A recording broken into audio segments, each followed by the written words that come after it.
Vagava pela senda de horror, não pensando no amor do Salvador. Eu vagava sem ter luz, longe do Senhor Jesus, mas liberto hoje canto a Deus louvor. Livre estou, pela graça de Jesus, livre estou. Livre estou, aleluia, pela fé, livre estou. Eu vagava pela senda de horror, mas agora quero andar com meu Senhor. Quero ouvir sua terna voz e segui-lo sempre após. Glória seja dada ao nosso bom pastor. Livre estou, pela graça de Jesus, livre estou, aleluia, pela fé, livre estou.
Meus irmãos, a paz do Senhor Jesus, vamos dar início ao nosso estudo de professores da Escola Bíblica Dominical. Nós estamos no templo da Assembleia de Deus, Ministério do Valde Barros, Ibirité, pastor-presidente João Jairo Rocha. E nós estamos estudando esse trimestre sobre o plano de Deus para Israel em meio à infidelidade da nação. Semana passada nós estudamos sobre a cura de Naamã, e nós estudaremos amanhã em nossas EBDs, a lição número 9, o reinado de Joás.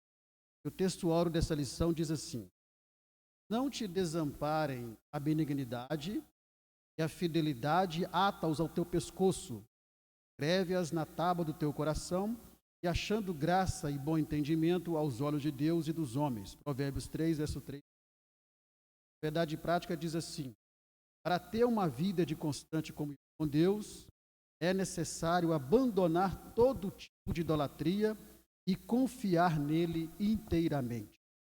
A leitura bíblica em classe está no livro de 2 Reis, capítulo 11 e o capítulo 12. Nós queremos orientar os professores que leiam todo o capítulo 11 e todo o capítulo 12 de 2 Reis, e também leia o capítulo 22, 23 e 24 de 2 Crônicas, porque essa mesma história, ela está contada também em Crônicas, só que em Crônicas ela está com mais detalhes, mais completa, vamos dizer assim. Então, para você ter uma noção exata desses fatos históricos, leia o capítulo 11 e 12 de 1 Reis, e o capítulo 22, 23 e 24 de 2 Crônicas, e você vai ali ter uma história completa sobre o reinado de Joás. Nós não vamos fazer a leitura porque é muito longa, precisamos ganhar tempo, partindo do princípio que os professores já leram em casa, então não há necessidade de nós lermos aqui, simplesmente darmos continuidade ao nosso estudo. Então vamos à nossa introdução.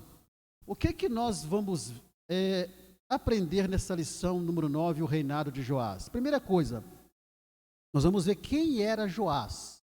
Quem era, esse homem que veio a se tornar o rei ali de Judá. Nós vamos analisar o início do seu reinado. Quando é que começa o seu reinado?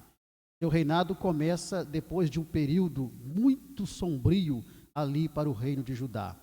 Nós vamos ver o desenvolvimento do seu reinado, vamos ver a importância do sacerdote Joiada e a sua esposa Joseba para o reinado de Joás. O sacerdote Joiada teve uma participação muito importante, juntamente com sua esposa, porque se não fossem eles os usados por Deus, Joás nem vivo estaria. Nós vamos ver quais foram os feitos no reinado de Joás, o que ele fez que agradou a Deus. Vamos ver a queda do seu reinado, porque depois de um período em que ele agradou a Deus, começa o início ali da sua queda. E por que a queda dele acontece? Nós vamos ver a misericórdia e o juízo de Deus no reinado dele, mesmo diante da queda, Deus ele vai exercer a sua misericórdia para depois exercer o seu juízo. E na sequência e durante toda a ministração, nós faremos também algumas aplicações práticas daquilo que nós extraímos dessa lição. Lembrando aos professores que as nossas lições elas estão muito históricas, Então, se o professor não tiver a capacidade de extrair desses fatos históricos algumas aplicações práticas, ele vai ficar só na história. E história por história, a Bíblia está contando. Então, é necessário que o professor busque aplicações práticas baseado nessa história. Vamos ficar de pé os presentes e vamos fazer uma oração ao Senhor para que Ele venha nos abençoar nesse estudo essa tarde. Grandioso Deus, em nome do Senhor Jesus, nós glorificamos o Teu nome e suplicamos o perdão dos nossos pecados e pedimos, ó Deus, a bênção do Teu Espírito Santo para esta ministração, e Teu Espírito possa abrir a nossa mente, o nosso coração, para compreendermos a Tua palavra, extrairmos, ó Deus, desses fatos históricos, aplicações práticas para nossas vidas e para a vida de nossos alunos, e que não fiquemos apenas, ó Pai, num aprendizado, mas que possamos colocar em prática aquilo que nós aprendemos da Tua palavra. É o que nós te pedimos em nome do Senhor Jesus. Pois bem, irmãos, lição número 9, sobre o reinado de Joás. Então, vamos ao nosso primeiro tópico, onde nós teremos uma leve biografia de Joás, uma biografia pequena de Joás. Então, a primeira coisa que nós precisamos entender é quem era Joás. E aí a Bíblia vai mostrar para nós, em 2 Reis, capítulo 11, e o versículo 2, quem era esse homem chamado Joás. 2 Reis, capítulo 11, e o versículo 2. Mas Jeoseba, filha do rei Jeorão, irmã de Acasias, tomou Joás, filho de Acasias, e o furtou dentre os filhos do rei, aos quais matavam, e o pôs a ele e a sua ama na recâmara, e o escondeu de Atalha, assim, e assim não o mataram. Interessa para nós aí a primeira parte do versículo 2, onde fala que Joás, ele era filho de Acasias. Então nós observamos que Joás, ele era o filho caçula de Acasias. Quem era Acasias? Acasias aqui, o rei de Judá, porque nós temos também uma Acasias lá no reino do norte. O professor precisa ficar atento, porque quando se trata do reino do norte e do reino do sul, há reis com nomes iguais, porém pessoas diferentes. Então, o professor precisa se situar no texto para saber de qual rei que ele está lendo, se é sobre o rei do norte ou do sul, porque senão ele causa uma confusão. Então, o Joás que estamos estudando aqui é o Joás do reino do sul, porque há também um Joás do reino do norte. Da mesma forma, esse Acasias também é o Acasias do rei de Judá, né, do sul, não é o do norte. Então, resumindo, Joás era filho caçula do rei Acasias de Judá, do reino do sul. Então, ele era o herdeiro legal do trono ali de Judá. E nós vamos observar ao longo de toda a história de Israel que sempre houve uma disputa pelo poder. Quando se trata de rei em Israel, tanto no norte como no sul, sempre houve disputa pelo poder, pelo trono. E nessa disputa, sempre havia tramas para que a pessoa pudesse ocupar o trono. E na maioria dessas tramas, o resultado trágico disso era a morte do oponente, era a morte daquela pessoa que sofria essa trama. Então essa disputa era uma disputa que sempre existiu ali nos dois reinos e continuou existindo, né? E continuou existindo para poder ocupar o poder. E agora, com a morte do rei Acasias, era direito de ocupação do trono de algum dos seus filhos ali, né, de Acasias. Mas nós vamos ver daqui a pouco que uma mulher chamada Atalia, ela resolve matar todos os descendentes de Davi para não ocuparem o trono. Então nós vamos ver agora a árvore genealógica do rei de Joás, para nós conhecermos um pouco mais quem era esse Joás. Então, você vai observar aí no seu vídeo, do meu lado esquerdo, onde está amarelo, deve ser o seu lado direito, não sei como é que está a posição aí, mas esses quadrados amarelos, nós temos do lado, em amarelo, o reino do norte, que era governado por Acabe e Jezabel. Então, Acabe e Jezabel, eles eram casados. Dessa união, nasceu Acasias, Jorão e essa mulher chamada Atalia. É lógico que Acabe teve mais filhos. Lá na frente vai dizer que teve 72 a 74 filhos, mas os filhos principais que nos interessam, que faz parte da história e que são nominalmente citados na Bíblia, são esses três: Acasias, Jorão e Atalia. Lembre-se, estamos falando do reino do norte. Essa Atalia, que era filha de Acabe e Jezabel, ela vai se casar com Jeorão do reino do sul. Então nós temos lá em cima, agora em marrom, nós temos o rei Josafá do reino do sul e a sua esposa, que a Bíblia não diz quem era. Da união entre Josafá e a sua esposa, nasceu Jeorão. Jeorão e Jorão são nomes iguais. Tanto tem o Jorão do norte e o Jorão do sul. Para diferenciar um pouco, eu coloquei no do sul Jeorão, mas também em algumas Bíblias ele vai ser chamado de Jorão. Então são pessoas diferentes, de reinos diferentes. Então estamos falando do Jeorão ou do Jorão do sul. Então entre a união de Josafá e sua esposa nasce Jeorão. Atalia, lá do reino do norte, a filha de Acabe e Jezabel, ela vai casar-se com Jeorão do reino do sul, ou Jorão do reino do sul. Dessa união entre Jeorão e Atalia, vai nascer o Acasias. Acasias vai se casar com Zíbia, que na sequência vai gerar Joás, que é o objeto do nosso estudo no estudo de hoje. Só que a Bíblia vai deixar para nós uma sugestão de que Jeorão também casou-se com outra mulher. Por isso está uma interrogação, outra esposa? Porque sugere o contexto bíblico que ele tenha casado com uma outra mulher. E nessa união com essa outra mulher, ele vai ter uma filha chamada Jeoseba. Então, Jeoseba, ela vai ser meia-irmã de Acasias. Jeoseba vai se casar com o sacerdote Joiada, que na sequência eles vão gerar Zacarias. Não o Zacarias do livro do profeta Zacarias, mas é o outro Zacarias. Esse Zacarias aqui, ele é primo do Joás, que vai vir a se tornar o rei de Judá. Aqui é só para você ter uma noção, né, dessa árvore genealógica do rei Joás. E no vídeo seguinte eu explico mais detalhadamente para você entender ainda. Olha, a família real do Reino do Sul, ela vai se aparentar com a família real do Reino do Norte, que é Israel. Por meio de quem? Por meio de Atalia. Atalia vai se casar com Jeorão. Então, no Reino do Norte, vamos repetir para você entender melhor. No Reino do Norte, Acabe se casa com Jezabel, que tem os seguintes filhos, Acasias, Jorão e Atalia. Josafá, do Reino do Sul, ele vai se casar com uma mulher.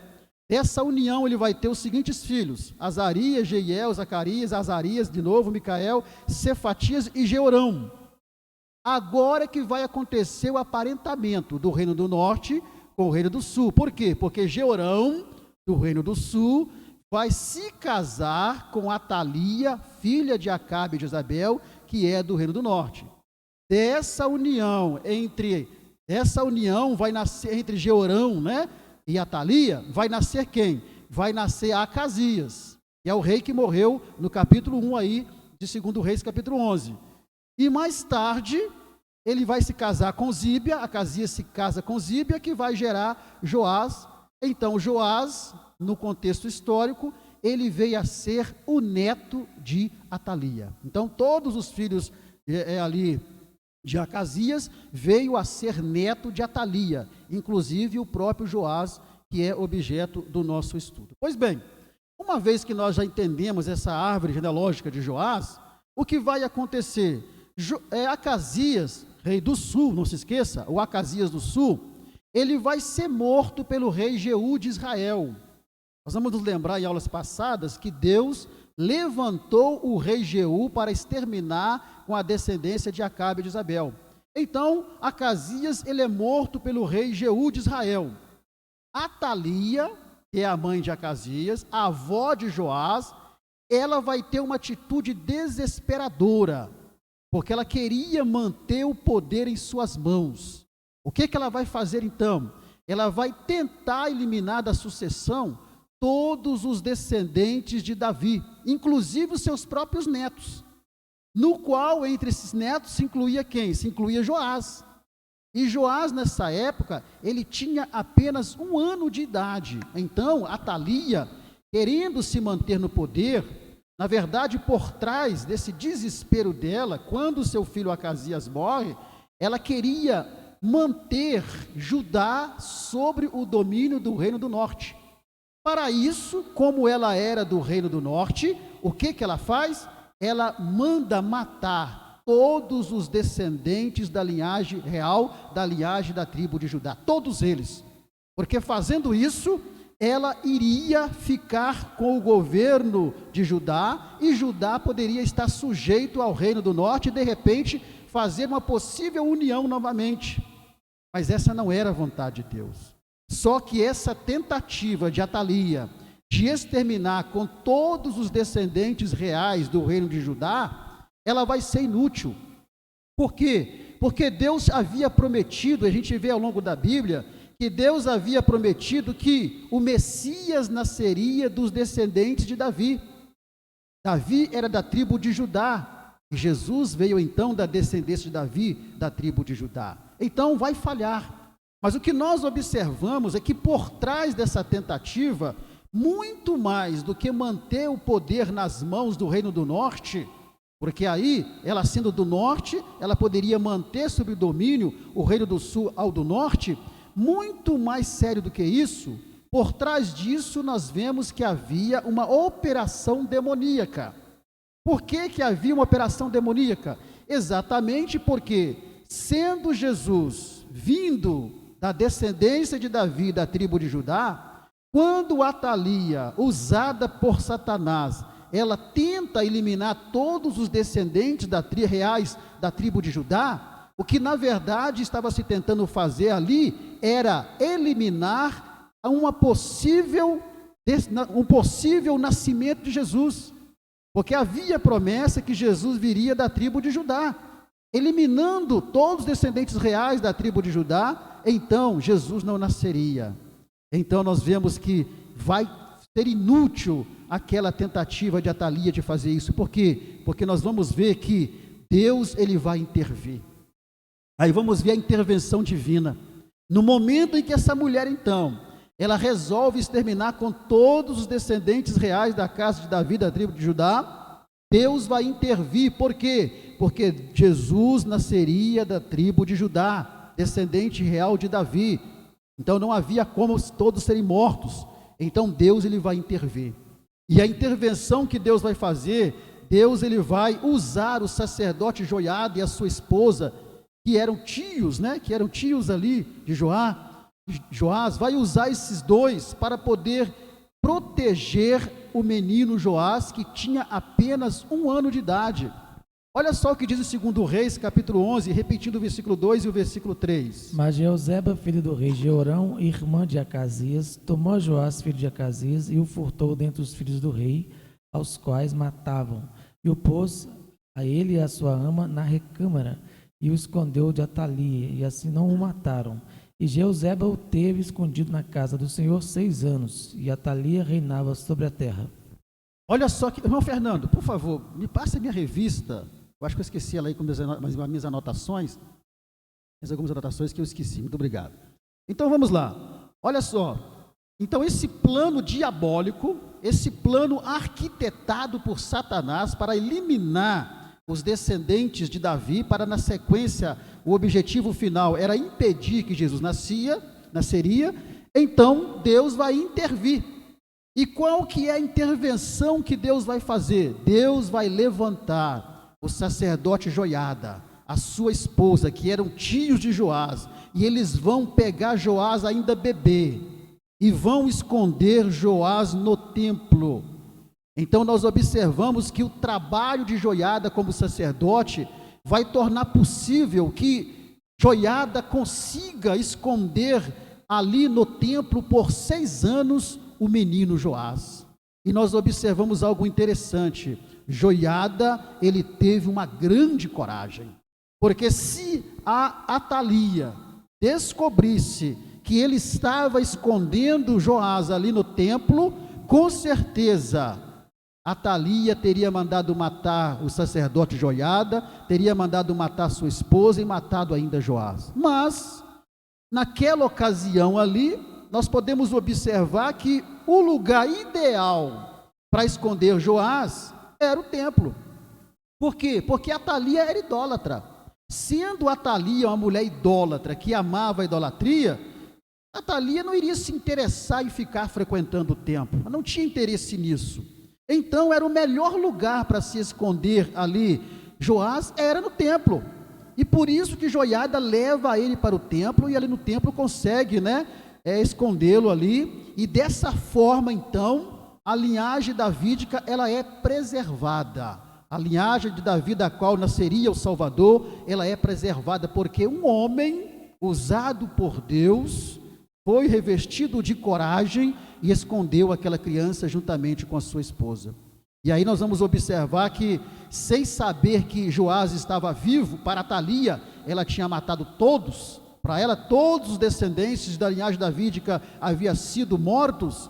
Sem saber que ainda esse menino estava vivo, ela vai usurpar o trono e ela vai reinar sobre Judá durante 6 anos.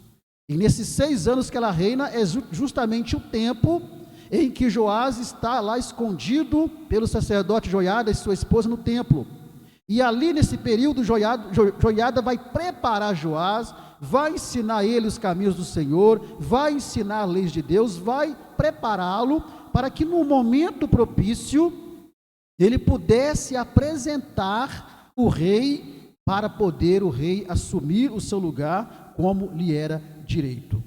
Então nós vamos observar que depois que passou 6 anos, Joiada ele vai traçar uma estratégia que foi bem sucedida. Como Joiada conseguiu, manter escondido aquele menino, cuidando, são detalhes, mas o certo é que ele conseguiu por 6 anos manter aquele menino escondido ali no templo, educando e preparando ele para, no momento de Deus, ele ocupar o lugar que lhe era devido como rei. Então, durante 6 anos, Atalia estava tranquila, pensando que agora ela poderia subjugar o reino do sul ao reino do norte, porque ela, sendo do norte, agora governava sobre o reino do sul.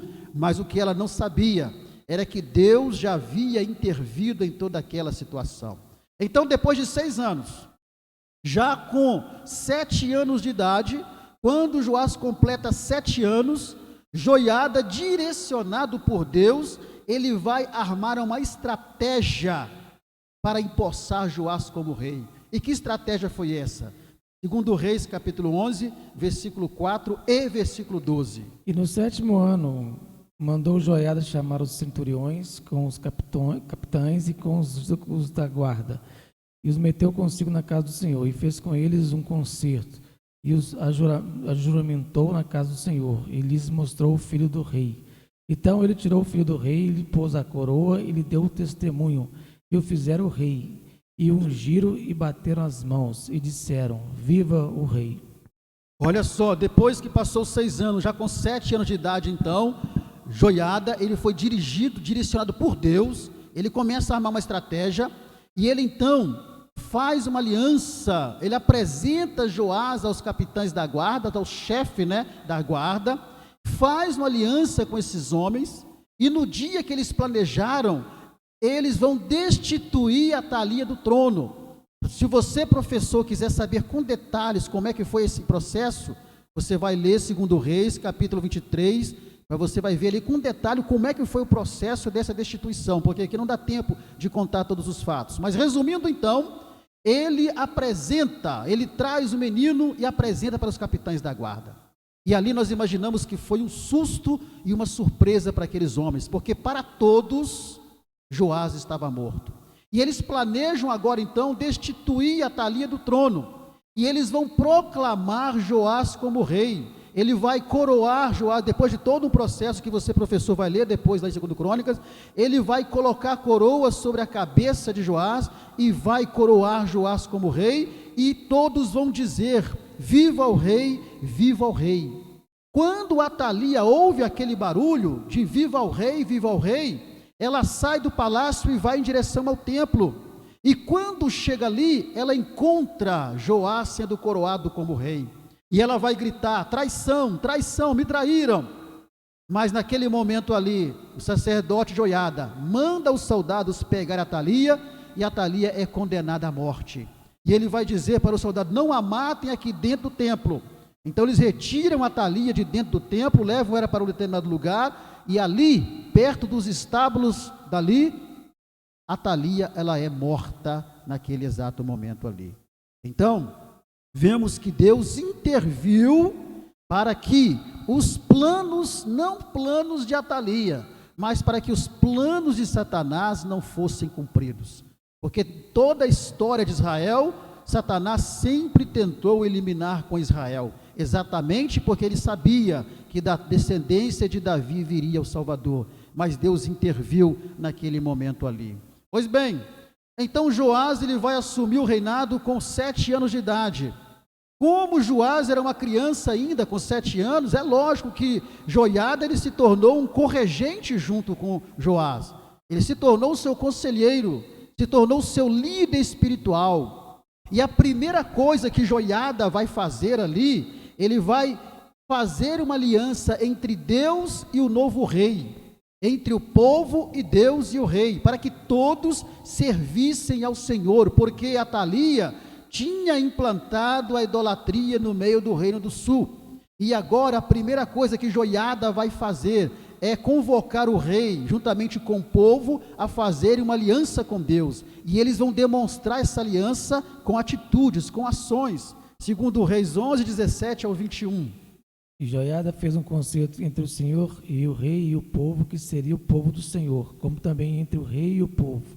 Então todo o povo da terra entrou na casa de Baal e o derribaram, como também os seus altares e suas imagens totalmente quebraram.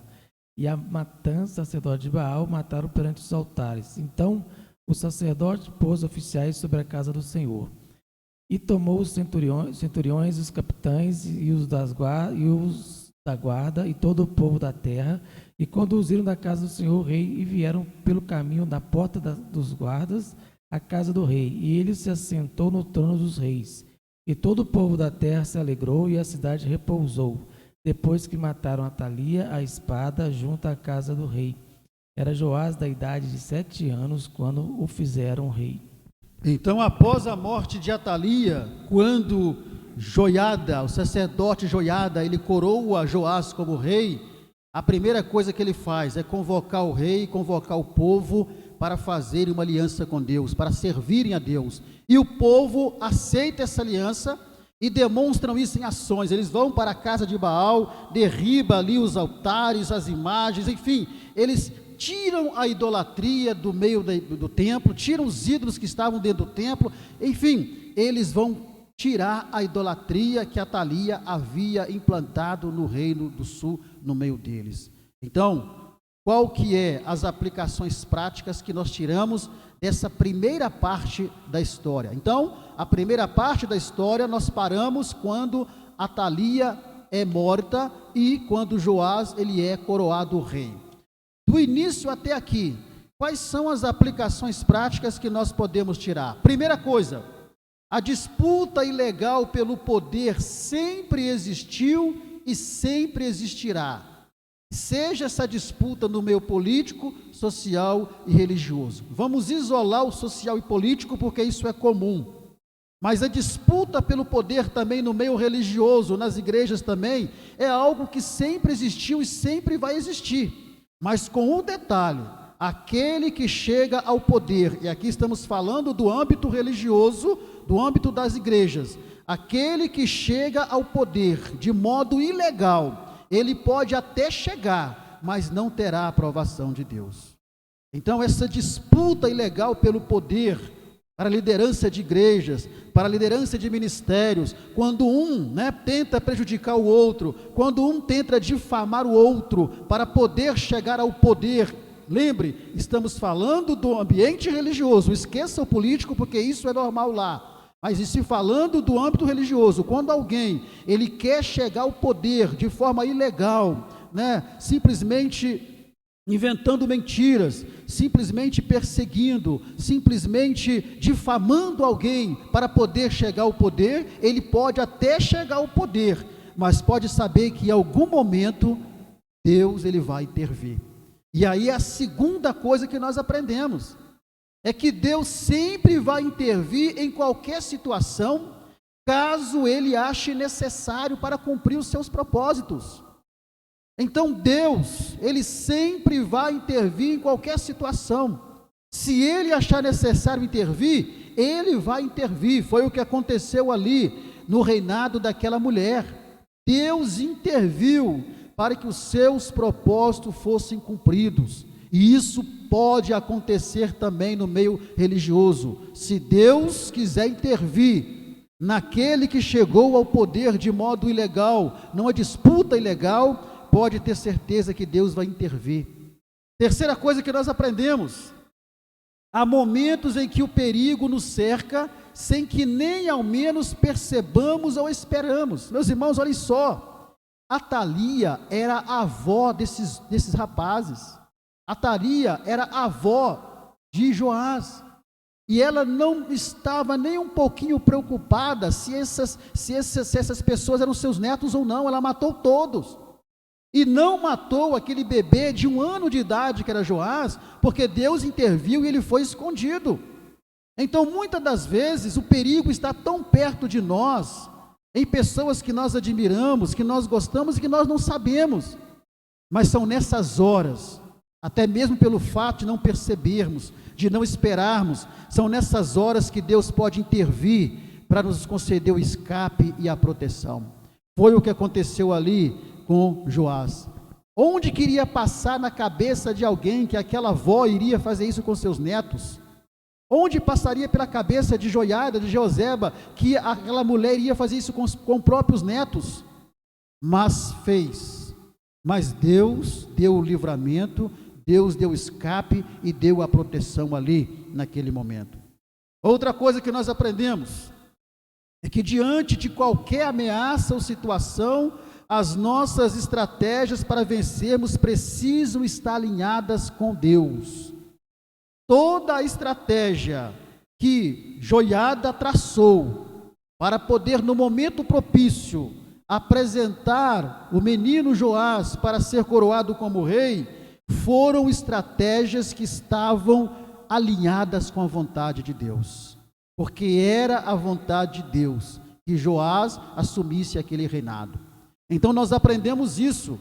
Diante de uma dificuldade, diante de uma ameaça que você está vivendo, as estratégias que você traçar para vencer essa ameaça, as estratégias que você traçar para você vencer essa situação, essas estratégias precisam estar alinhadas com a vontade de Deus. Se estiver na vontade de Deus, pode ter certeza que Deus ele vai dar vitória a você. E foi exatamente assim que aconteceu ali com a vida de Joás. Outra coisa que nós aprendemos, e a partir de aqui, não está no subsídio, então prestem bastante atenção os professores. Essas 3 próximas aplicações não coubem no subsídio, está apenas, nem no slide não está. Mas o que nós aprendemos além disso? Quando pessoas habilitadas e capacitadas não têm coragem para fazer, Deus vai usar o improvável para fazer cumprir a sua vontade. Meus irmãos, olha que interessante, onde estavam os soldados de Judá? Onde estavam os soldados ali do Reino do Sul, quando aquela mulher Atalia resolve mandar matar todos da descendência de Davi? Como é que esses homens obedeceram tão passivamente a essa mulher? Ou seja, homens de guerra, homens habilitados, homens capacitados, mas eles se acovardaram. Eles não se opuseram às atitudes de Atalia, e eram homens de guerra, homens capacitados, habilitados e preparados, mas que se acovardaram. Mas aí, repito, quando pessoas capacitadas, habilitadas, preparadas, não têm coragem para fazer, ou não quer fazer, Deus vai usar o improvável para cumprir os seus propósitos. Então, se você é capacitado, se você é habilitado, preparado para fazer algo, e você não quer fazer, ou você não tem coragem de fazer, Deus vai usar aquele que não tem a sua capacidade, a sua habilidade, o seu preparo, Deus vai usar essa pessoa para fazer.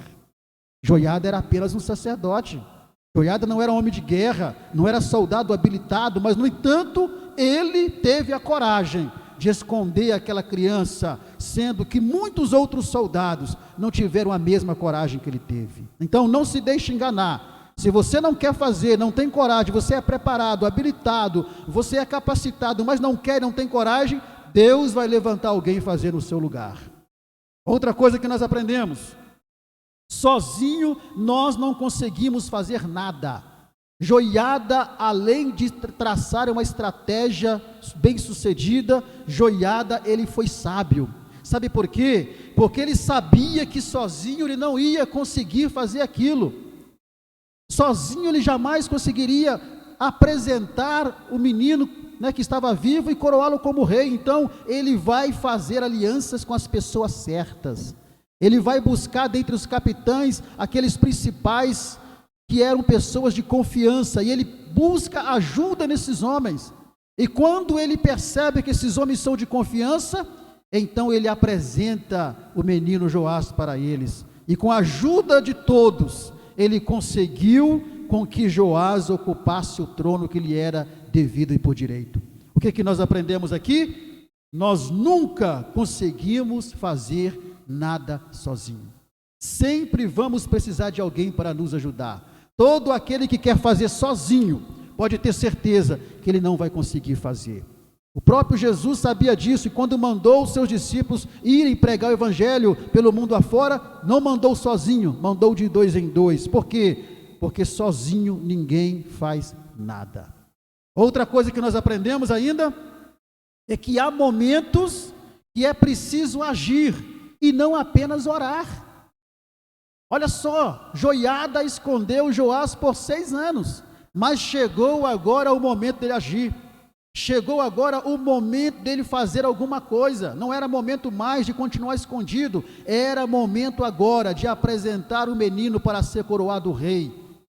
Eu aprendo aqui que há momentos na vida que você precisa simplesmente agora não ficar só orando, mas agir, fazer alguma coisa. Há momento que você precisa ir para frente. Há momento que você tem que agora não ficar apenas orando, mas também ir agora para a ação. Mesmo porque a palavra a oração, ela é composta de 2 palavras. Ela é composta de 2 palavras que são verbos: orar e ação. E Joiada sabia que não era momento de continuar escondido, era momento de agir. E eu aprendo que há momentos que nós temos que agir e não ficar apenas orando, mas ir em frente e agir. Então são essas as aplicações práticas que nós aprendemos aqui nessa lição. E uma coisa que nós queremos ressaltar é que, como dissemos lá atrás, todo o propósito de Atalia, ali quando ela manda matar os descendentes da linhagem real ali davídica, por trás dela nós dissemos que na verdade estava Satanás. E aqui nós queremos fazer uma aplicação. Tudo aquilo que estamos atravessando nesse país nos últimos anos, tudo aquilo que está acontecendo aí, principalmente na política que estamos vendo aí, muito mais do que uma batalha política, o Brasil está passando por uma batalha espiritual. Então, por trás de tudo isso, por trás de todas essas questões que estamos acompanhando ali, por trás de tudo isso está Satanás, está o adversário, tentando implantar aquilo que ele quer implantar em nosso país. Mas assim como foi Joiada, há momento que é momento de agir, para que Deus também possa agir ao nosso favor. Meus irmãos, tranquilo até aqui? Algum comentário, participação, pergunta dentro de um tempo, né? Para que os irmãos possam falar com sabedoria, né? E assim não sermos demorados. A oportunidade está aberta para quem quer fazer uma pergunta, fazer um comentário ou fazer uma participação. Alguém quer falar alguma coisa? Pois bem, então vamos ao nosso segundo tópico. Então, na primeira parte da história, nós começamos com a morte de Acasias e terminamos com a morte de Atalia e a coroação de Joás como rei. No segundo tópico, nós vamos ver agora o início do reinado de Joás. E no início do seu reinado, ele vai ter uma atitude que vai agradar a Deus. Qual é a atitude que Joás vai ter que vai agradar a Deus? E é bom nós observarmos que essa atitude que ele tomou não foi algo aconselhado por Joiada, não. Foi uma atitude dele. Foi algo que nasceu dentro do coração do rei Joás. E a atitude dele que agradou a Deus foi a reparação do templo. Porque o templo, que deveria ser um lugar santo, né? Um lugar separado para adoração a Deus, o templo estava completamente abandonado. Durante o governo daquela mulher diabólica chamada Atalia, o templo foi completamente abandonado. Há muito tempo que o templo não tinha manutenção. Os ritos, né? Os ritos que Deus havia prescrito para o templo haviam cessado.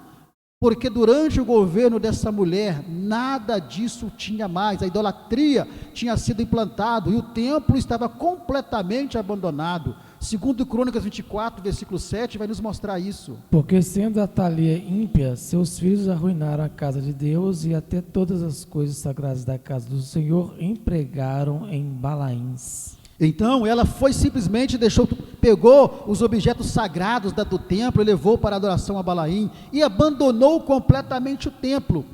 Então quando Joás, no início do seu reinado, ele vendo a precariedade do templo, o que ele vai fazer? ele vai incentivar o povo, vai incentivar os sacerdotes a arrecadarem ofertas para a reparação e a manutenção do templo. No coração dele nasceu o mesmo desejo que nasceu no coração de Davi, quando Davi queria construir o templo. Agora, no coração de Joás, nasce o desejo de reparar o templo do Senhor que estava abandonado. O versículo 8 ao 11 de 2 Crônicas 24 vai nos mostrar como foi esse processo de arrecadação. E deu o rei ordem, e fizeram a arca e o puseram fora, à porta da casa do Senhor.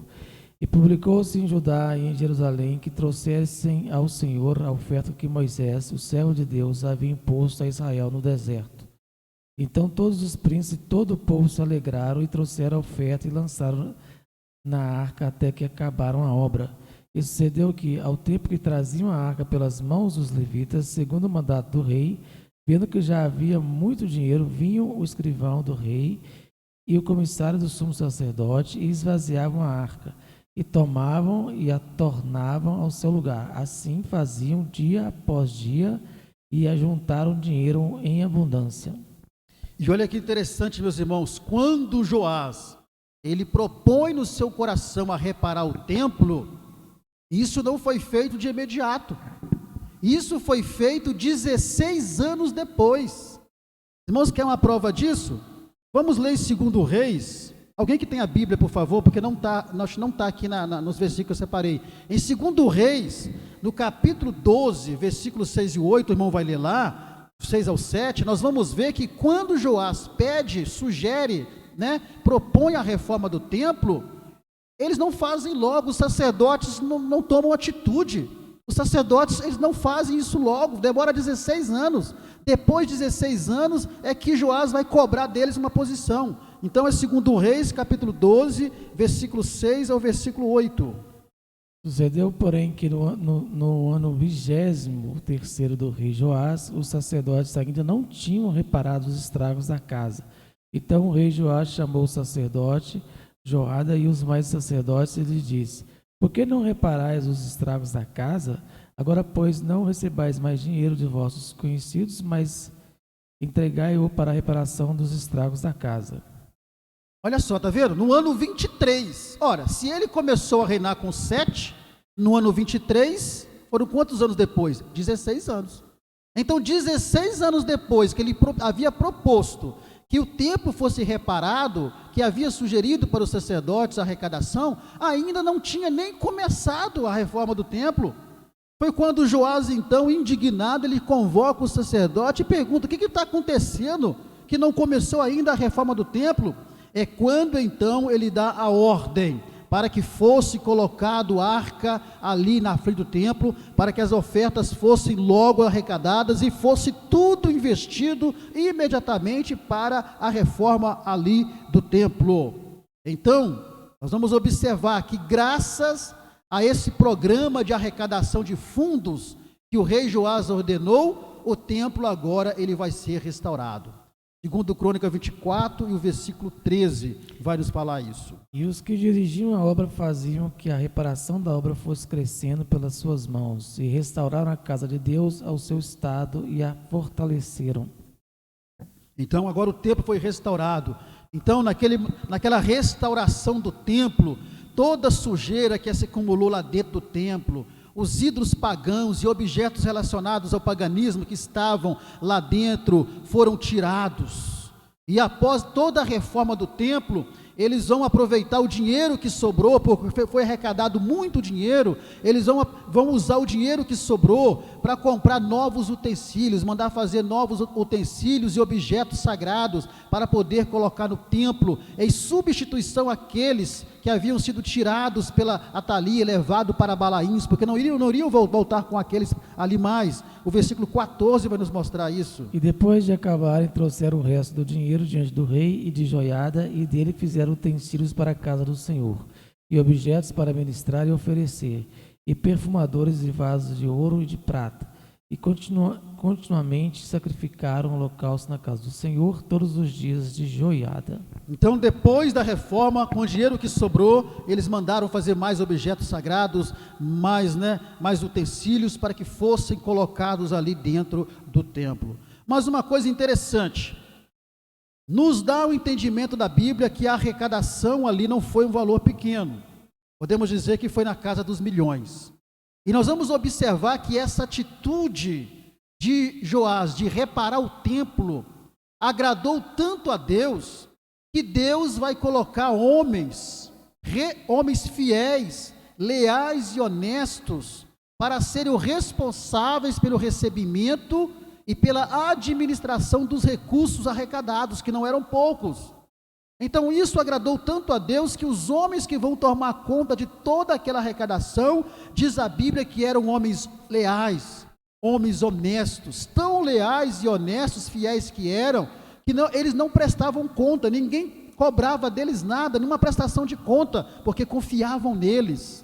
Olha só o que diz 2 Reis, capítulo 12, versículo 15. Também não pediam contas aos homens em cujas mãos entregavam aquele dinheiro, para o dar aos que faziam a obra, porque procediam com fidelidade. Está vendo? Então imagine só, homens que arrecadavam milhões de reais, e ninguém cobrava prestação de conta deles, onde eles estavam investindo o dinheiro. Por quê? Porque eram homens leais, eram homens honestos, eram homens fiéis, e ninguém tinha preocupação com isso. Então agradou tanto a Deus a atitude de Joás em reformar o templo, que até homens fiéis, leais e honestos Deus colocou para administrar toda aquela fortuna.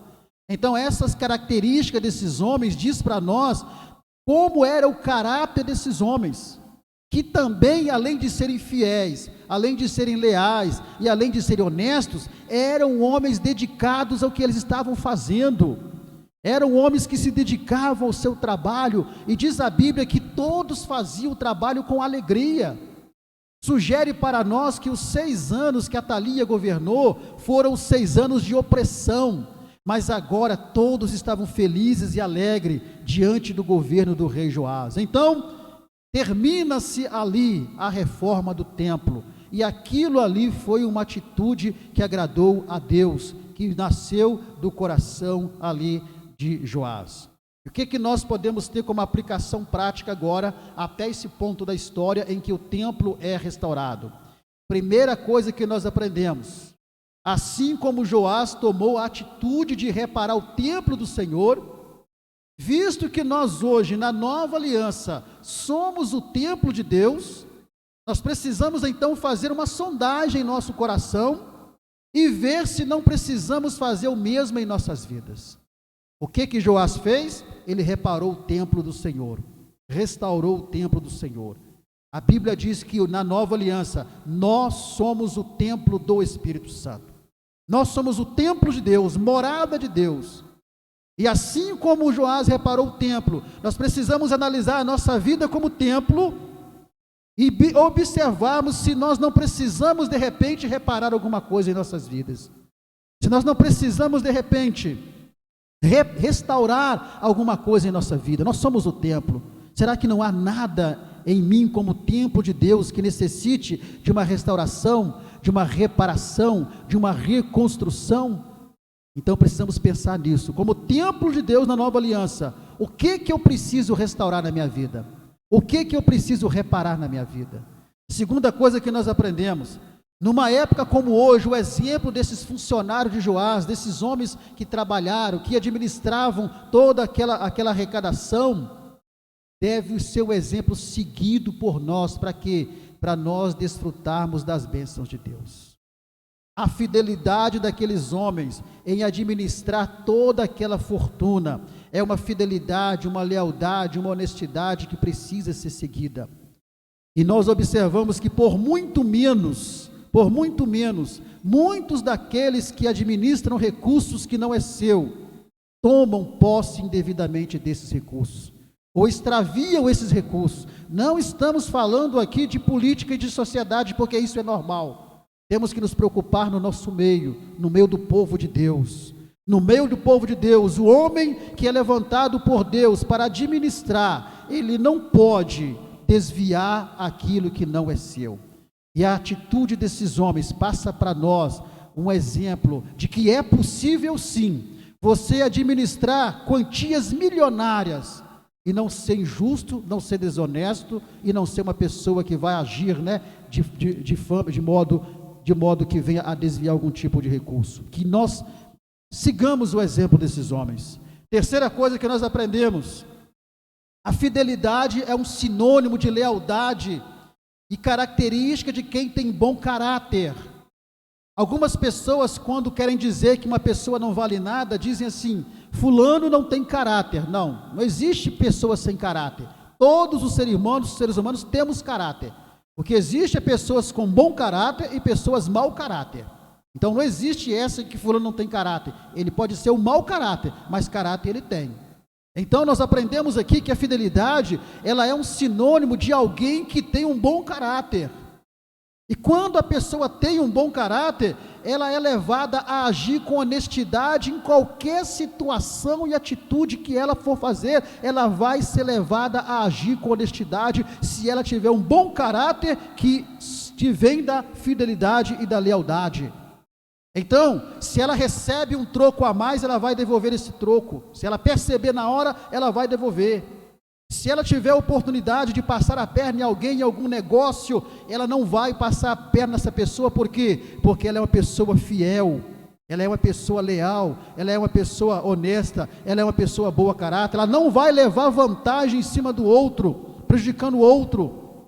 Essa é a característica daquele que é fiel, leal, e daquele que é honesto, é daquele que é um bom caráter. Ainda que com prejuízo seu, diz lá o salmista, ele não deixa de agir com fidelidade. E quando a pessoa, ela age com desonestidade, pode ficar sabendo que na sequência também ela vai sofrer algum prejuízo. Isso aí é a lei da semeadura. O que você planta, pode ter certeza que você vai colher. Então a fidelidade, ela é um sinônimo daquele que tem lealdade, daquele que tem um bom caráter. Outra coisa que nós aprendemos também, é que a fidelidade, entre outras virtudes, é algo que atrai a atenção de Deus, porque quando a pessoa é fiel, ela é leal, se é leal, ela é honesta, então isso atrai a atenção de Deus. Salmo 101, verso 6 diz assim, olha, os meus olhos procurarão os fiéis da terra. O nosso textuário fala sobre a fidelidade. Então nós aprendemos também que a fidelidade, ela nos torna leais a Deus. Se você tem fidelidade, você será leal a Deus, você será leal aos seus companheiros, você será leal e honesto aos seus amigos, leal e honesto aos seus colegas de trabalho, você será leal e honesto ao seu empregador, você será leal e honesto à sua família, você será leal e honesto na sua igreja, você será leal e honesto nas suas negociações, em qualquer situação. Se você tem fidelidade, você vai ser leal e você vai ser honesto. Isso nós aprendemos. E tem muitos crentes que infelizmente acabam agindo com deslealdade com esses grupos de pessoas que nós vimos aqui. Então é preciso entender que o cristão, ele tem que ter uma postura diferente. Outra coisa que nós aprendemos é que a fidelidade, a lealdade e a honestidade são atributos que enobrecem o servo de Deus e honra o nome do Senhor. Quando você age com fidelidade, com lealdade, honestidade, você está enobrecendo o nome de Deus, honrando o nome de Deus, e está também sendo enobrecido como um servo de Deus. A pior coisa para um crente, vamos dizer crente, porque todo mundo conhece como crente, mas a pior coisa para um crente é quando alguém vira-se para uma pessoa e diz, olha, se fulano for crente, até o capeta também é. E por que a pessoa fala isso? Por causa do comportamento daquele outro. Isso é muito triste. Mas em sentido contrário, é muito maravilhoso quando alguém fala, olha, fulano, aquele camarada realmente ele é crente. Aquele indivíduo realmente é um servo de Deus. Isso enobrece você perante a sociedade, e isso também vai honrar o nome de Deus. E aqueles homens que trabalharam ali na reparação do templo, eles enobreceram-se e eles honraram o nome de Deus, mantendo a posição de lealdade, fidelidade e honestidade, com a administração de recursos que não era deles, e não foram poucos recursos. Amém, irmãos? Tranquilo até aqui? Alguma pergunta, comentário? Os irmãos têm liberdade. Então já vimos até o ponto da história em que o templo ele é restaurado. No terceiro tópico, nós vamos ver agora a queda do reinado de Joás. Então agora Joás estava reinando, deveria ter nessa época aqui, vamos dizer, quase uns 40 anos por aí, e agora ele começa a declinar no seu reinado. E quando é que se inicia a queda do reinado de Joás? A queda dele vai acontecer a partir do momento em que o seu principal líder, o seu principal conselheiro espiritual, que era o sacerdote Joiada, ele morre. Joiada agora ele vai morrer, ele vai perder a sua vida. E aqui começa a queda do reinado de Joás. Por quê? Porque a morte de Joiada trouxe para Joás, ele ficou completamente desprovido da influência piedosa do sacerdote Joiada. Então Joiada era aquele que orientava, Joiada era aquele que simplesmente aconselhava, mas agora com a morte de Joiada, nós percebemos que Joás fica como que meio desorientado, e ele começa a buscar conselhos de idólatras, ele passa a adorar a ídolos, ele passa a confiar em suas próprias forças, ele perde completamente a direção e o rumo. Enquanto Joiada estava vivo, tudo estava indo bem, mas quando Joiada morre, tudo começa a cair no reinado de Joás. Segundo Crônica 24, 17, 18, vai nos falar exatamente sobre isso. Porém, depois da morte de Joiada, vieram os príncipes de Judá e prostraram-se perante o rei, e o rei os ouviu. E deixaram a casa do Senhor, Deus de seus pais, e serviram às imagens do bosque e aos ídolos. Então veio grande ira sobre Judá e Jerusalém por causa dessa sua culpa. Então observamos que sem Joiada, nós vemos que a reação que Joás teve com a morte de Joiada sugere para nós que Joás não tinha firmeza nenhuma em suas convicções. Sugere para nós que com a morte de Joiada, Joás, ele simplesmente não absorveu nada daquilo que ele aprendeu com Joiada. Sugere para nós que ele simplesmente não estava andando com as suas próprias pernas. Ele não aprendeu a andar com as suas próprias pernas. Ele fica desorientado. Então, sugere para nós que tudo aquilo que o sacerdote Joiada ensinou para Joás, entrou no ouvido e saiu no outro. Ele não absorveu absolutamente nada, porque se ele tivesse absorvido, ele não teria ido pelo caminho da idolatria que foi com a morte do sacerdote Joiada. Sugere para nós que Joiada era como se fosse uma muleta para Joás, e não era para ser assim.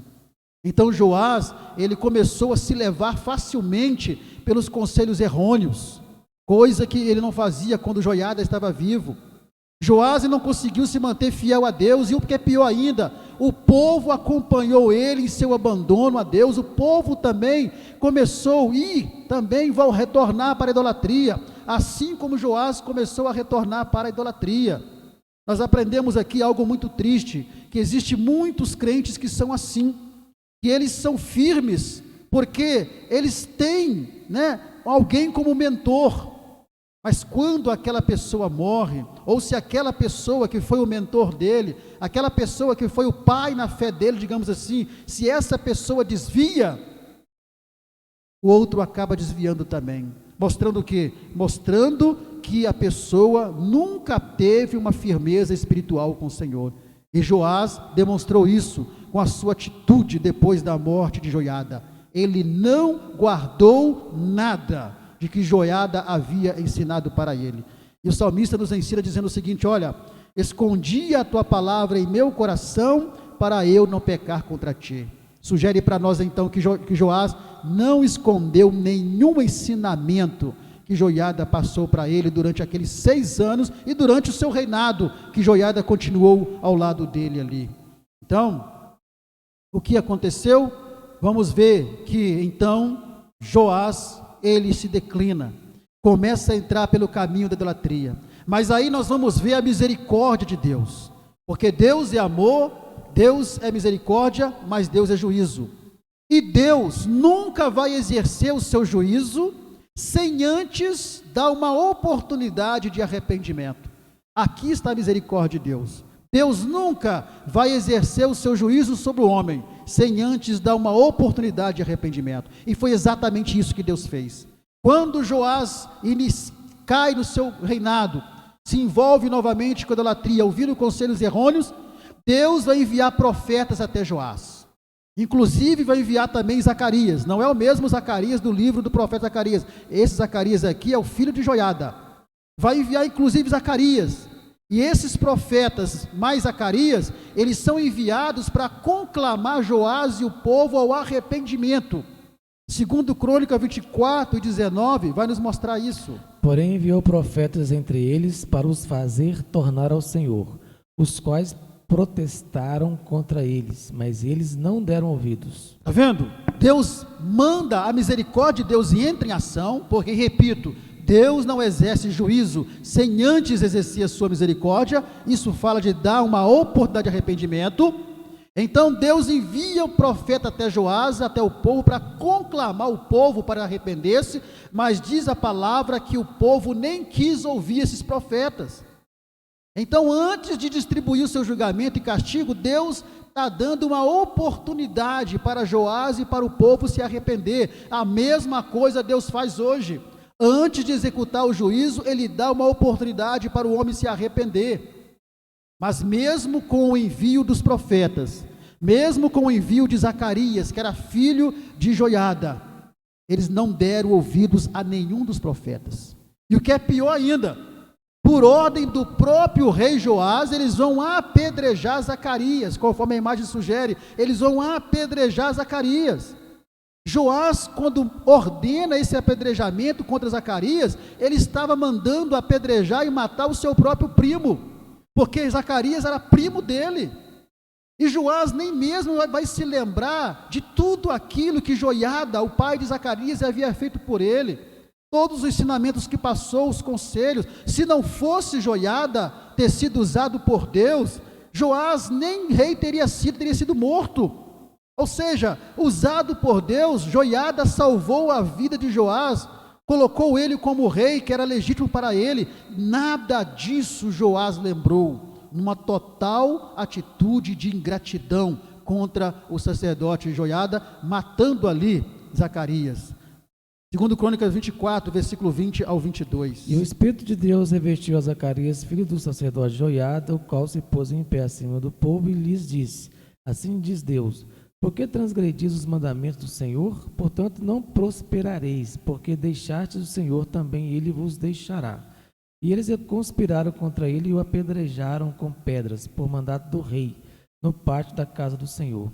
Assim o rei Joás não se lembrou da beneficência que Joiada, pai de Zacarias, lhe fizera, porém matou-lhe o filho, o qual, morrendo, disse: o Senhor o verá e o requererá. Então, naquele momento que primeiro Deus manda os profetas, eles nem ouvem, expulsam.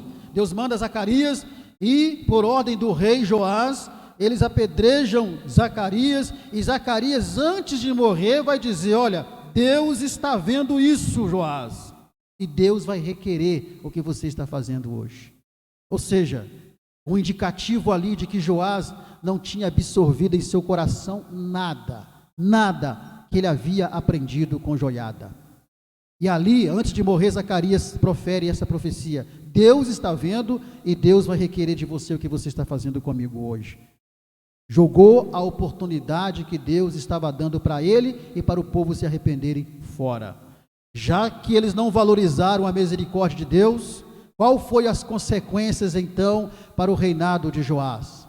Primeira consequência é que o juízo de Deus veio através do exército da Síria, que vai pelejar contra o rei do sul, contra Joás. Um exército pequeno, nem foi um exército grande, um exército pequeno invade ali Judá peleja contra o rei Joás, segundo Crônicas 24, 23 e 24. E sucedeu no decurso de um ano que o exército da Síria subiu contra ele, e vieram a Judá e a Jerusalém, e destruíram dentre o povo a todos os príncipes do povo, e todo o seu despojo vieram ao rei de Damasco. Porque ainda que o exército dos sírios vieram com poucos homens, contudo o Senhor deu nas suas mãos um exército de grande multidão, porquanto deixaram o Senhor, Deus de seus pais. Assim executaram o juízo de Deus contra Joás. Então daí, o juízo, já que não valorizaram a misericórdia, não valorizaram a oportunidade que Deus deu, então agora vai vir o juízo. E com um exército pequeno, a Síria invade Judá e luta contra Joás. Joás, ele fica ferido nessa batalha, ele volta para o palácio ferido e fica ferido numa cama, e ali, deitado na sua cama, ferido por causa daquela batalha, os seus próprios servos vão conspirar contra ele e vão matar ele em sua cama. Lembre-se que Zacarias havia dito antes de morrer apedrejado, que Deus estava vendo e queria requerer de Joás aquilo que ele estava fazendo. Agora chegou o momento de se cumprir. Ferido numa cama, os seus próprios servos, aqueles que sempre estiveram com ele, vão conspirar contra ele e vão matar ele em sua cama, sem nenhuma chance de defesa. Versículo 25. E retirando-se dele, porque em grandes enfermidades o deixaram, seus servos conspiraram contra ele, por causa do sangue do filho do sacerdote Joiada, e o mataram na sua cama, e morreu. E o sepultaram na cidade de Davi, porém não o sepultaram nos sepulcros dos reis. Ou seja, aqueles servos não aceitaram o que Joás havia mandado fazer com Zacarias. E por causa do assassinato, por apedrejamento do profeta Zacarias, filho do sacerdote Joiada, aqueles servos agora então vão conspirar contra Joás e vão matar ele em sua própria cama. Uma demonstração que eles não estavam de acordo com aquilo que ele fez lá atrás e como consequência daquilo que Zacarias havia dito antes de morrer. Deus está vendo e Deus vai requerer. E Deus realmente chegou o momento agora de requerer, sendo Joás traído pelos seus próprios servos e morto pelos seus próprios servos. E o que é mais interessante ainda, irmãos, durante o reinado dele, de Joás, Joás fez muitas coisas que agradou a Deus. Entre elas foi a retirada da idolatria, a reparação do templo, mas na hora do juízo de Deus, todas as boas realizações que Joás fez anteriormente não tiveram nenhum valor diante de Deus para perdoá-lo. Por quê? Porque o perdão só seria possível pelo arrependimento. Então, no momento do juízo, não importou para Deus se ele foi um bom rei durante aquele período, não importou para Deus quando ele reparou o templo, não importou para Deus quando ele tirou a idolatria, nada que ele fez de bom durante o seu governo, no momento do juízo, não foi levado em conta por Deus para poder exercer o seu juízo ou para dar o perdão, porque o perdão só viria por meio do arrependimento e não por meio de obras. O que nós aprendemos aqui? A pessoa, ela vai brincando com Deus, vai brincando com o Espírito Santo, vai brincando, às vezes está numa posição importante na obra de Deus, e vai realizando a obra em pecado, cometendo pecado oculto, vai realizando, vai brincando. Na hora que vier o juízo virá depois que Deus der uma oportunidade, porque Deus não vai exercer o juízo sem antes avisar e dar uma oportunidade. Mas se a pessoa não aproveita a oportunidade que Deus deu, na hora do juízo, não importa para Deus se você foi um bom pastor, não importa para Deus se você fez muitas coisas boas na obra de Deus, não importa para Deus se você orou e o cego enxergou, o coxo andou, o mudo falou e o surdo ouviu, não importa para Deus as pessoas que você ajudou, não importa para Deus o quão usado você foi, não importa para Deus o que você fez, não vai ser levado em conta para o perdão. O que é levado em conta para o perdão não são as obras, mas é o arrependimento. E foi exatamente isso que aconteceu com Joás. Deus não levou em conta o que ele fez de bom lá atrás. O que Deus queria é o arrependimento. Deu oportunidade para isso. Não arrependeu, veio o juízo de Deus. E é assim que acontece com muitas pessoas que não aproveitam a oportunidade que Deus dá para o arrependimento. E quando o juízo vem, Deus então lhe trata com essa pessoa. Para nós terminarmos, qual que é a aplicação prática que nós tiramos, dentre outras aplicações práticas, nós tiramos nessa final dessa história, com a morte ali do rei Joás. Primeira coisa, a desobediência a Deus e a confiança em nossas próprias forças nos levam a escolhas ruins que afetam o destino de nossas vidas. O rei Joás, ele entrou pelo caminho da desobediência e pelo caminho de confiar em suas próprias forças. Houve um momento ali em que ele, para poder aplacar uma guerra contra o rei da Síria, ele confiou nos seus próprios recursos e mandou presentes para o rei da Síria não o atacar, e realmente não o atacou. Mas não era isso que Deus queria da parte dele, que ele confiasse nas suas próprias forças. Então todo aquele que entra pelo caminho da desobediência e confia nas suas próprias forças, pode ter certeza que ele vai fazer escolhas ruins, que vão afetar o seu destino. Segunda coisa que aprendemos, deixar o Senhor e permanecer em desobediência gera consequências trágicas. Permanecer na desobediência, quando você está sendo avisado por Deus que você está numa posição de desobediência, vai gerar consequências trágicas para a vida dessa pessoa. Ali, Joás teve oportunidade de sair da posição de desobediência, mas não saiu e teve as consequências. Terceira coisa que aprendemos, Deus nunca aplicará o seu juízo, falamos isso aqui já, Deus nunca aplicará o seu juízo sem antes nos avisar por meio de versos e nos conceder uma oportunidade para arrependimento. Então Deus, Ele vai falar com você através da palavra, Deus vai usar alguém na pregação, Deus vai usar alguém no louvor, vai usar alguém numa revelação, vai usar alguém numa visão, vai usar alguém numa profecia. Deus vai falar com você de todas as formas possíveis para te dar uma oportunidade de arrependimento. Mas se você não se arrepender, aí o juízo de Deus vem. Foi o que aconteceu ali com o rei Joás. Penúltima, quão perigoso é abandonar os conselhos do céu para atender os conselhos errôneos. Quão perigoso é para qualquer um de nós deixarmos de ouvir os conselhos da parte da palavra de Deus para ouvirmos os conselhos do mundo. E por último, não podemos nos contaminar e perdermos o discernimento espiritual. Quantos estão perdendo o discernimento espiritual porque estão se contaminando? E foi exatamente isso que aconteceu ali com o rei Joás.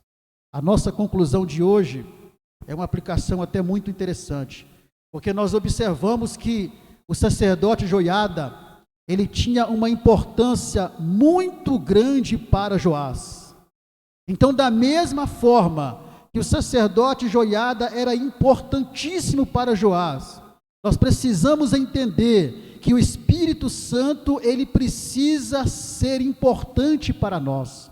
Sabe por quê? Porque Joiada foi aquele que era o conselheiro de Joás. Joiada foi aquele que ensinava Joás. Joiada era aquele que estava ao lado de Joás, orientando, aconselhando, direcionando ele. Da mesma forma, Jesus, quando voltou para a eternidade, ele deixou o Espírito Santo para fazer a mesma coisa. Deixou o Espírito Santo conosco para ser nosso companheiro, para ser o nosso conselheiro, para ser o nosso orientador, para nos ensinar, para ser aquele que vai direcionar a nossa vida. Então nós precisamos entender que ele é importante para nós, assim como Joiada foi importante para Joás. Por isso é que nós precisamos seguir o conselho do apóstolo Paulo, em 1 Tessalonicenses 5,19, olha só o que Paulo diz. E não extingais o Espírito. Não extingais o Espírito, extingar quer dizer apagar o Espírito. Não apagueis o Espírito, por quê? Porque o Espírito Santo é o nosso Joiada hoje, o Espírito Santo que nos ensina, nos direciona. E quando é que nós apagamos o Espírito? É óbvio que o Espírito Santo não morre, meus irmãos. É óbvio que Joiada morreu, mas o Espírito Santo é óbvio que não morre. Mas nós extinguimos ou apagamos o Espírito Santo quando nós fazemos isso daqui, ó, Efésios 4, versículo 30. E não entristeçais o Espírito Santo de Deus, no qual estáis selados para o dia da redenção. E não entristeçais o Espírito Santo de Deus, do qual estáis selados para o dia da redenção. Ou seja, nós apagamos o Espírito, nós extinguimos o Espírito, quando nós nos comportamos de tal modo que nós entristecemos o Espírito Santo. E quando nós entristecemos o Espírito Santo, ele se afasta de nós. E quando ele se afasta de nós, as consequências são drásticas. Quando Joiada morreu, Joás perdeu a direção. O Espírito Santo não morre, mas ele pode se entristecer e se afastar de nós. E se ele se afastar de nós, nós caímos na mesma situação de Joás. Perdemos a direção, perdemos o rumo e ficamos sem saber o que fazer. E é perigoso o homem voltar às velhas práticas da sua vida e trazer para si a morte espiritual e até mesmo a morte física sem Jesus. É o que acontece aqui com muitos. Que o Senhor tenha misericórdia de nós e que nós possamos não agir como Joás agiu, mas que nós possamos valorizar cada vez mais a presença do Espírito Santo conosco, nos comportando de tal modo que nós não venhamos a entristecê-lo, porque se nós entristecermos ele pode se apagar, se extinguir, que significa se afastar de nós, e se afastando de nós, nós ficamos jogados ao predador que está aí fora, que é o próprio adversário. Amém, irmãos? Que Deus abençoe os irmãos, vamos ficar em pé, e que nós tenhamos amanhã uma excelente escola bíblica dominical. Creio que os irmãos leram a lição durante a semana e vão buscar mais aplicações práticas, porque a importância da lição está nas aplicações práticas. E você que nos acompanha pelo nosso canal, pelo canal da igreja, se você desejar receber esse material que nós usamos na ministração em PDF, slides que você acompanhou, entre em contato conosco aí pelas informações que está no seu próximo slide, e nós teremos o maior prazer de mandar para você gratuitamente. Se você quiser também, na descrição desse vídeo há um link de um grupo de WhatsApp, no qual nós mandamos também o material para os irmãos. É um grupo fechado, onde somente eu posso postar, isso para evitar aquelas mensagens de bom dia, boa tarde, boa noite, que Deus... Essas mensagens só servem para poder encher celular e memória do celular. Então, somente eu posto ali, para não aborrecer os irmãos. Se alguém quiser falar comigo, aí me chama no privado, que eu sempre estou atendendo a todos os irmãos, na medida do possível, no privado. Vamos estar em pé e vamos agradecer a Deus por mais essa aula maravilhosa que nós tivemos na presença do Senhor. Grandioso Deus, nós louvamos o Teu nome, te agradecemos, ó Deus, por essa aula que nós tivemos. Abençoa todos os professores, ó Deus, que estão aqui presentes, aqueles que acompanharam, ó Deus, ao vivo, aqueles que vão assistir depois. Enfim, ó Deus, que essa lição sirva de bênção para nossas vidas. Que nós venhamos primeiramente como professores, ó Deus, vivermos a prática de tudo aquilo que nós aprendemos. E que nós possamos passar para os nossos alunos, não apenas aquilo que nós aprendemos ou entendemos, mas aquilo que nós estamos vivendo, ó Deus, como prática da Tua Palavra. Leva-nos em paz aos nossos lares, é o que nós te pedimos em nome do Senhor Jesus. O amor de Deus, a graça de nosso Senhor e Salvador Jesus Cristo e a comunhão do Espírito Santo sejam com todos, desde agora e para sempre. Amém e amém. Que o Senhor nos acompanhe.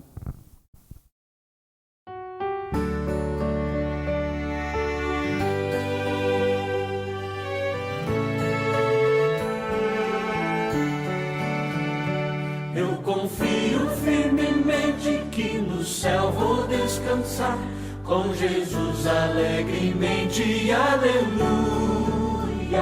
Que prazer celeste sente a minha alma em pensar, na glória que no céu eu vou gozar. Que eterna glória vou no céu gozar, com Jesus que do pecado me salvou. Santa paz e alegria lá no céu vou desfrutar, eterna glória Cristo me comprou. No céu vou ver o Cordeiro que por mim quis expirar, pendurado no madeiro, aleluia. Que me fez também herdeiro do que nunca vai murchar, da glória que no céu eu vou gozar. Que eterna glória vou no céu gozar, com Jesus que do pecado me salvou. Santa paz e alegria lá no céu vou desfrutar, eterna glória Cristo me comprou. De Jesus o rosto santo no céu hei de contemplar, onde não há dor ou pranto, aleluia, mas sim um sublime canto que para sempre vai soar, na glória que no céu eu vou gozar. Que eterna glória vou no céu gozar. Com Jesus que do pecado me salvou. Santa paz e alegria lá no céu vou desfrutar. Eterna glória Cristo me comprou.